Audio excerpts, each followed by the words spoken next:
Hello, everyone. Welcome to another episode of Gender Corner, the show where we talk about love, relationship, and gender role. My name is Emilia, and I'm your host. Today's topic is the one that is trending, it's hot, and it's about soft life. Yes. If you're wondering what soft life is, well, you're here to find out, and my guest is here to help us unpack and tell us what the term soft life is all about. You know how we do it on Gender Corner. We allow our guests to do us the honor by introducing themselves. I'll give my guest the floor to introduce herself and also tell us what she does for a living. Stay tuned.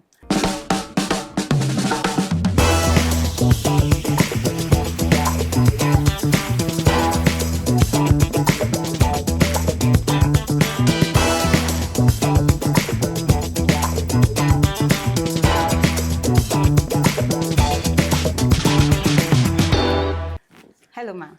Hello, Thank everybody. you My name for is being Ogechi Duru. Thank you. And I'm an entrepreneur.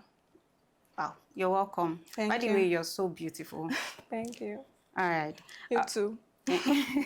Thank you. Anyway, without wasting time, I'm going to be asking my guest some questions, and she will help us to know what soft life is, because I believe some of us just misunderstand what soft life is. We want things to be quick. We want to live the luxury life without actually doing the hard work. So stay tuned as you find out what soft life is all about. All right, let's start with the definition. Please, what does soft life mean to you personally? Okay. First of all, I would say soft life. The word soft life is a buzzword. Okay. It's not just about luxury.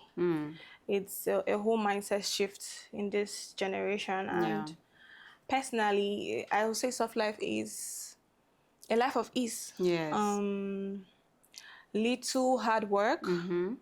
Peace, and not just about financial freedom, but mostly about mental stability too, for me personally.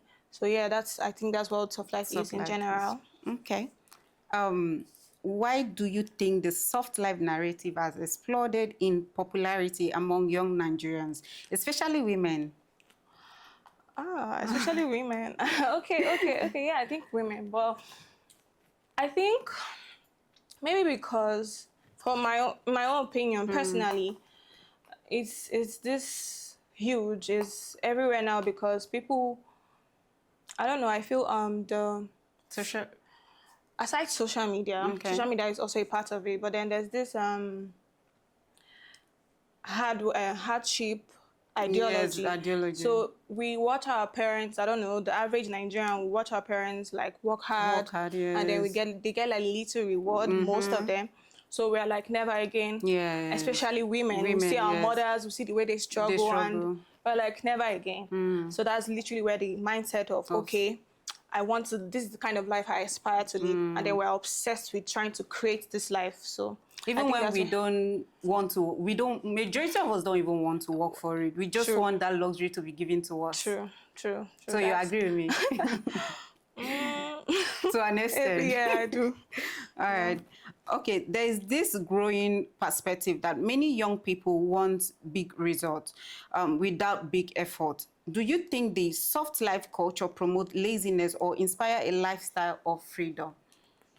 Personally, don't come for me. But don't worry. No one is coming for you. I think it's more of an inspirational life. I don't think you have to be lazy to live soft life. You obviously have to work, but people want the easy work. That's why you see a lot of people are into content creation. They're into things that will give them money, but they don't have to work so hard or go to the hard working because it's easy cash. So I would say it's inspirational, because we are seeing people make out a living through these things. So people see it and they're like, oh, cool, I think I would want to do this. And then instead of going through this hardship and then I'm coming out with little or no reward, let me just focus on this other aspect of life. You make mention of content creation. Is it really easy? Because for people creating content, it's not easy to come up with an idea.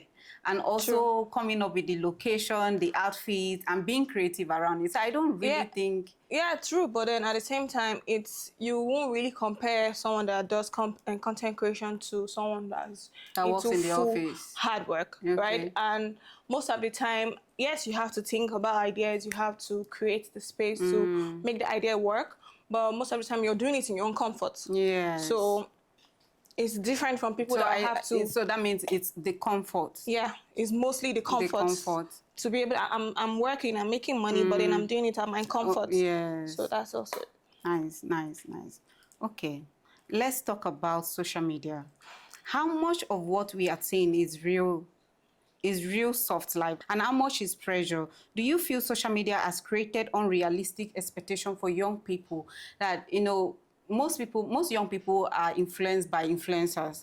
Yeah. Like when they follow these people and they see the way they travel, today they are in this country, tomorrow they are in this country, they are buying this, they're unboxing. Yeah. This is something that put unrealistic expectation because they only show you the luxury. Yeah. They're not showing you the hard work. So how much of what we are seeing is real life, is real soft life? I don't think a lot. Because, you know, they have this fake it till you make it mentality. And I think that's like literally what most of these influencers do. Disclaimer. But, but yeah, the whole social media life has given a lot of people so much pressure. And a lot of people are out there faking it. Yes. They come out to showcase a lifestyle that they're really not... Very unrealistic. Yeah, so it's like a facade, a fake life, and... then you continue living this fake life till you're able to afford this lifestyle that you have put in. Some people don't eventually get to afford there, it. Yes. So yeah, I think social media is also a part of it. Is this whole mindset that, oh, once you just start content creating, because of the way the influencers put it, and then 6 months in, 1 year in, they are buying cars, so they are buying houses. Maybe it works for some of them, but then realistically, not everybody. So people watching us that are the viewers that feel like, oh, I'm looking up to this person, I'm looking up to this person. We now feel like, oh, this is easy, and we can easily just come out and do it. And that's how people are stuck, because we're not really seeing what you're doing behind the scenes. So. Yes, yes. Thank you. Thank you. I believe my audience are learning 1 or 2 things. Okay, from a gender angle, do you think men and women approach life differently? For example, are women under more pressure to look rich and effortlessly kept? Sorry, what did you say? Okay, from a gender angle, do you think men and women approach life differently? For example, are women under more pressure to look rich and effortlessly kept? Okay, first of all, yes, I think men and women approach life differently. Yeah, that's true. And I don't want to say it's just mostly females that are under pressure to look rich, good, but men too. But yeah, as a woman, in general, aside working and everything, you need to be well kept. So most women are obsessed with how they look, taking care of themselves. That's what I would say. Is it an obsession? Because to me, I feel like, you know, there's this, if you love yourself, you will want to take care of yourself. I was getting there. It's more of self-love. And maybe when you love yourself, you want better for yourself. You want to take care of yourself. You want to not just look rich, be rich, be wealthy, be aside money too. You're mentally stable, peaceful, and everything. So I think women prioritize that more than men. You have men too that prioritize that, but in general, I think women prioritize the way they look, the way they appear, and everything more than men. Okay. So in your opinion, what is the difference between wanting peace, avoiding responsibilities? Where is the healthy balance for this generation when it comes to the soft life culture? What is the healthy balance? Personally, I think, like I said earlier, I don't think soft life is only about the luxury. You need to be able to prioritize your mental health, peace, care for yourself, comfort, and all that. So if you can balance this two, not that you be lazy, or not that because, oh, I want soft life, you tend to be like, oh, I don't know, tend to not compromise in life or not try to put in the work because... And you know, some people are just so... They want people to give them this soft life with them, without them lifting a finger. A lot of people get it too, but if you're not in that space where someone is giving you that life you want, you have to create it for yourself. So I think in the process of creating it, you also prioritize your mental health. You also take care of yourself. Also make sure that in everything you're doing, you're kind. I don't know, just at peace with life, and that works. That's how you balance it in general. All right. Now, the big question is, how do we make this soft life more intentional, achievable, and not just a fantasy sold by influencers? Okay, how do you make this soft life more achievable? I think, first of all, you need to know what you want. Exactly. So when you know what you want, if this is the kind of life you want to live, you need to sit down, plan, and then work through your plans. And then I think growth comes from being consistent with what you do. Yes. So if you're working, whatever kind of work you're doing, since it's basically on the soft life aspect, you take it slowly, you work, be consistent, prioritize mental health too, and then you definitely grow from it regardless. Wow. So now let's talk about solution. My next question is, how can we redefine soft life in a way that promotes smart work and not laziness? Okay.